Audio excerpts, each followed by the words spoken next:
About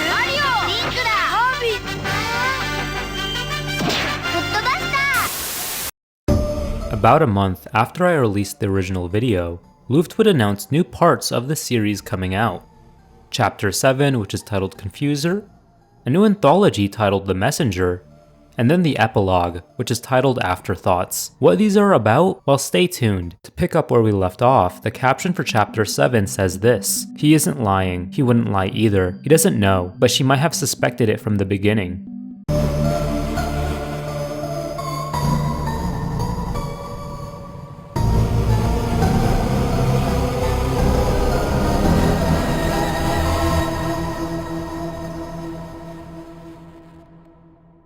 We see what happens to Mewtwo after what Pichu did to him, and unfortunately, it's not the greatest.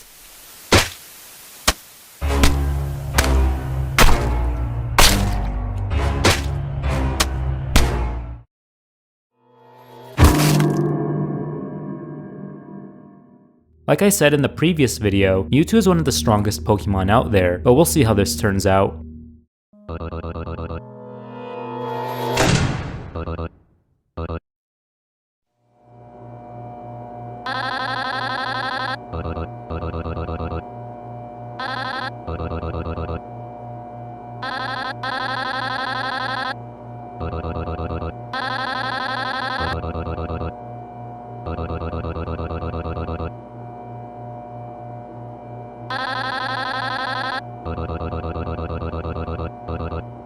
It seems that Ness has grouped up with Dr. Mario, but Dr. Mario is still untrusting of the Earthbound protagonist, even when being aided by him.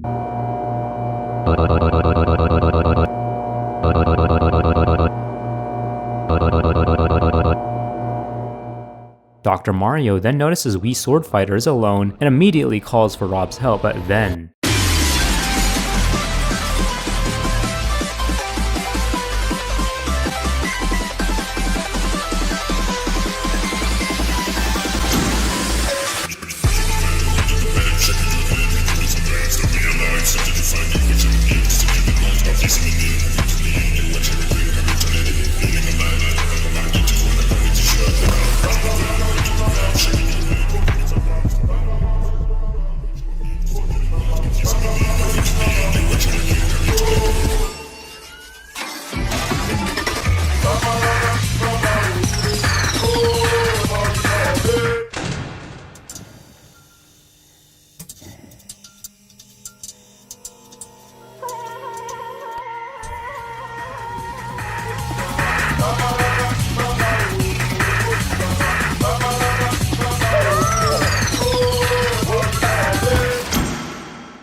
The song Mesmerizer starts playing as Rob gets destroyed, then the Mii Sword Fighter gets killed. The other three try to drag Ness so that they could escape, though Ness is petrified. Luckily, as a tentacle reaches out, he gets saved in time. The main four escape, while Dr. Mario gets killed by Grotesque Olimar when he locks himself in, with the Danganronpa execution music playing.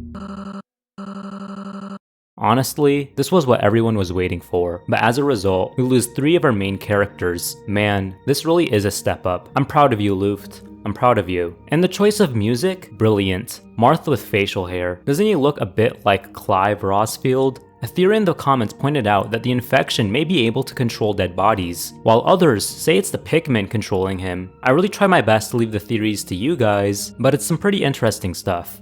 Especially because we don't really know what happened to Olimar with his color scheme after Rob killed him. And yeah, infected Mewtwo. Terrifying in every way. Appearance-wise, the Triophobia gives me goosebumps. Second off, he's a psychic Pokemon that can topple a city. Now imagine what he's capable of doing now.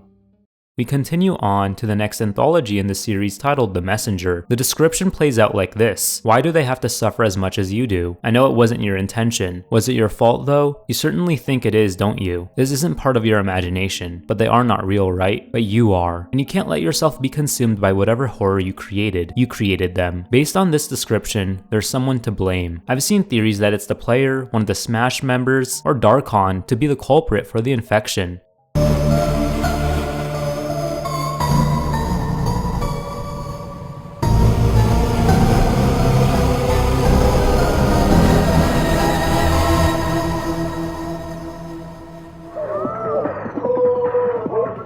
The video begins with Pit watching the horrors play out, then suddenly, Palutena calls him up for a usual mission.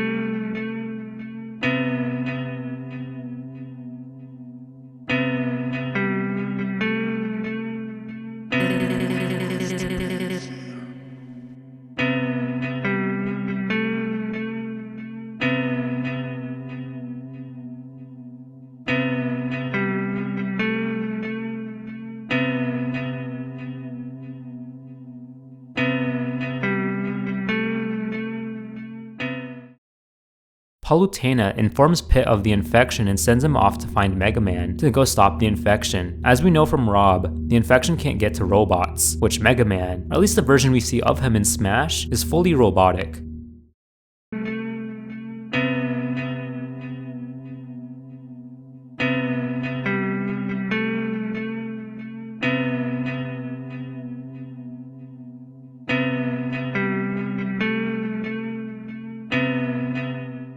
The screen flashes when it gets to Palutena as we see her cry, then also says Phase 4. The screen goes black with it saying, "I'm sorry, Pit."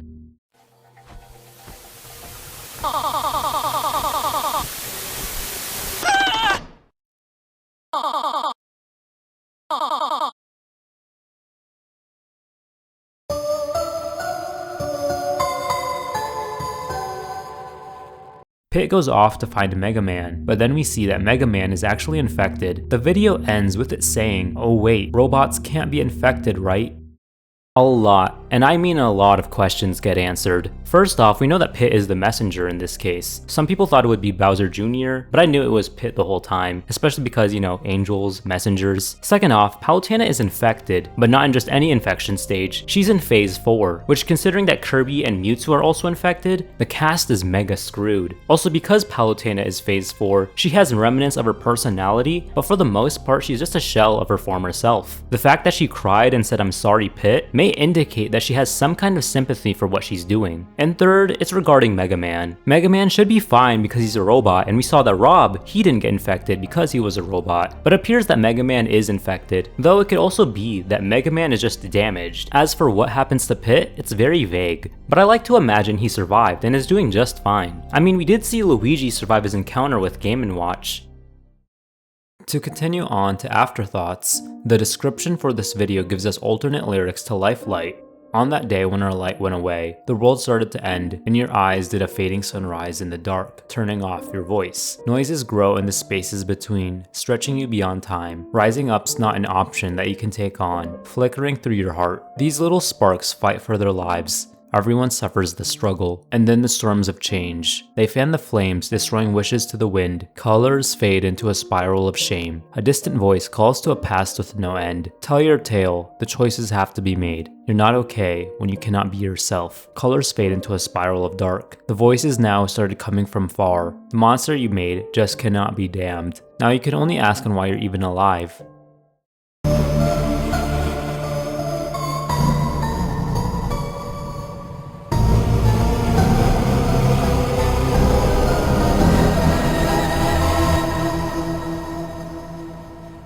The video begins with Ness's notes. Here's what it says. Ness notes, day 10. We're already back at Villager's house. I should go to sleep, but I don't think I can after what I saw. Sheik has been trying to keep me company after what happened, and Marth has been helping Villager calm down. I will update my notes with the data I was able to obtain from the doctor's lab. Then we get updated versions for each of the phases. Phase 1, updated. They won't cause pain in the affected area, unless the tentacle went too deep into the flesh. It is usually where the tentacles start to appear. This stage can be skipped if the wounds are too deep. Infection 10%, health 95%, sanity 99.9%, aggressiveness 0%, 10% hunger. There are hidden messages in each of the pages, which are just the alternate Lifelight lyrics. Phase 2 updated. The infection begins to spread from the wound. The veins around it begin to look black, even though the blood of the infected person remains the same reddish tone. Taking into account Dr. Mario's notes, apparently the sanity and the fear of the infected play a crucial role in the speed of the infection. This may be alluding to the fact that Olimar was still conscious and positive throughout his infection. 50% infection, 75% health, 30% insanity, 5% aggressiveness, 50% hunger. Phase 3. At this stage, they are already condemned. Dr. Mario said in his notes that he performed an autopsy on Olimar's body while he was in this phase, and we already know how that ended. To our surprise, in this phase, the infected are surprisingly intelligent and agile despite their deteriorated states. 77.6 infection, 50% health, 10% insanity, 66% aggressiveness, 75% hunger. Phase 4 updated. From what I saw today with Olimar, they appear to be able to survive extreme damage, such as the autopsy, and are able to work together, like Pichu and Mewtwo. They mutate into a twisted version of themselves. Everyone has a totally different mutation. Their only common attribute is their violence. Infection, health, aggressiveness, and hunger are all at 100%, but sanity is at 0%. We then move to Ness's notes day 10. Mario, I'm so sorry. I failed you for the second time. Cappy feels awfully devastated. He hasn't spoke since we left the lab. I was so close to die. I don't even know why I'm still alive. Why did Mewtwo let me go? Do I deserve to live more than Mario? I'm not feeling okay either. I'll try to get some sleep, even though my head still hurts. The screen goes black with it saying, Then we see Mii Swordfighter, somehow alive after the damage Mewtwo did to him, perhaps infected.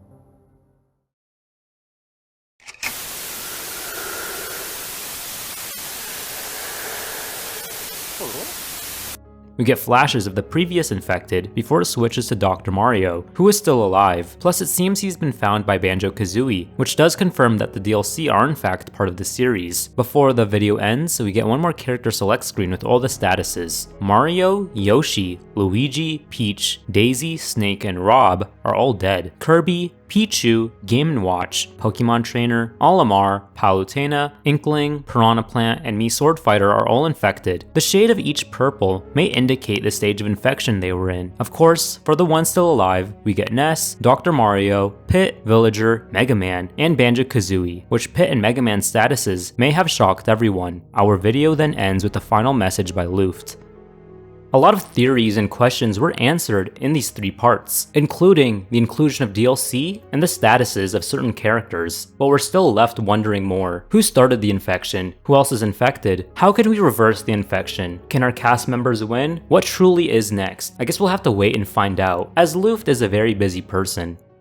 Anyways, just thank you. The original Smash Bros. Infection video I did was a very spur-of-the-moment project. Initially, I had a different video I was working on for a week and a half, but I just wasn't feeling that video, and began making the Smash Bros. Infection video, especially because I'm a very big fan of both Smash Bros. And internet horror, and for a series as good as this, it was never talked about before. As of right now, that video is at 870k views, so again, thank you. Massive shout out to Luft, man. He was making this banger series alongside studying for college. Not to mention, English isn't his first language, yet he still wrote a masterpiece. I'm really excited to see what comes next. I do plan to cover more horror series, and I'll definitely cover more World in Dark when it comes back. But I also want to do more videos like the Urban Legends video and the Legoland video. Things that are spooky, but also things that are nostalgic. Much, much more to come. Take care of yourselves, and as usual, please have yourselves a damn good one.